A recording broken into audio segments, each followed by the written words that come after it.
ಎಲ್ಲರಿಗೂ ನಮಸ್ಕಾರ. ಇವತ್ತು ಪೊಮೊಗ್ರನೇಟ್ ವಿತ್ ಕರ್ಡ್ ರೈಸ್. ಈಗ ಮನೇಲಿ ಅನ್ನ ಇರುತ್ತೆ, ರಾತ್ರಿ ಹೊತ್ತು ಮೊಸರನ್ನ ಕಲಿಸ್ಕೊಟ್ರೆ ಮಕ್ಕಳು ತಿನ್ನಲ್ಲ, ಬೇಜಾರು ಮಾಡ್ಕೊತಾರೆ, ಅಥವಾ ಅನ್ನ ಮೊಸರು ತಟ್ಟೆಗೆ ಹಾಕ್ಬಿಟ್ರು ತಿನ್ನಲ್ಲ.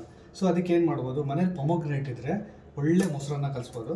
ಪೊಮೊಗ್ರನೇಟ್ನ ಬೇಗ ಹೆಚ್ಚಿ, ಇದೇನು ಜಾಸ್ತಿ ತಗೊಳ್ಳಲ್ಲ, ಹೆಚ್ಚಿಬಿಟ್ಟು ಅನ್ನಕ್ಕೆ ಮೊಸರು ಸ್ವಲ್ಪ ಹಾಲು ಹಾಕ್ಕೊಂಡ್ರೆ ಟೇಸ್ಟ್ ಇರುತ್ತೆ. ಹಾಲು ಮೊಸರು ಟೇಸ್ಟ್ ಹಾಕಿಸ್ಬಿಟ್ಟು ಬೇಗ ಪೊಮೊಗ್ರನೇಟ್ ಬಿಡಿಸ್ಬಿಡಿ. 2 ನಿಮಿಷ, ಇದೇನು ಜಾಸ್ತಿ ತೊಗೊಳ್ಳಲ್ಲ. ಬಿಡಿಸ್ಬಿಟ್ಟು ಇದಕ್ಕೆ ಸ್ವಲ್ಪ ಲೈಟಾಗಿ ಉಪ್ಪು ಹಾಕ್ಬೇಕು. ಆಮೇಲೆ ಈ ಥರ ಬಿಡಿಸ್ಕೊಂಡ್ಬಿಟ್ರೆ ಇದೇನು ಜಾಸ್ತಿ ತೊಗೊಳ್ಳಲ್ಲ. ಎಲ್ಲರೂ ಬೇಜಾರು ಮಾಡ್ಕೊತಾರೆ, ಪೊಮೊಗ್ರನೇಟ್ ಬಿಡಿಸೋದು ಎಷ್ಟು ಕಷ್ಟ ಅದು ಇದು ಅಂತ.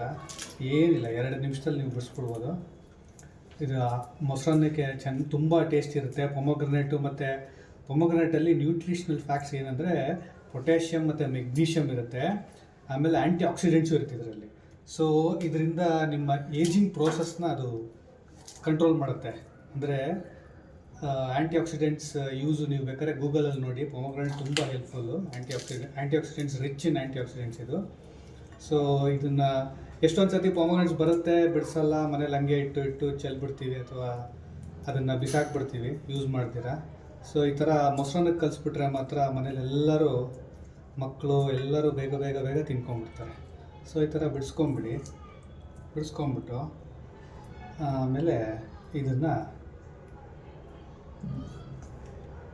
ಬಿಡಿಸ್ಕೊಂಡು ಕಲಿಸ್ಬಿಡಿ.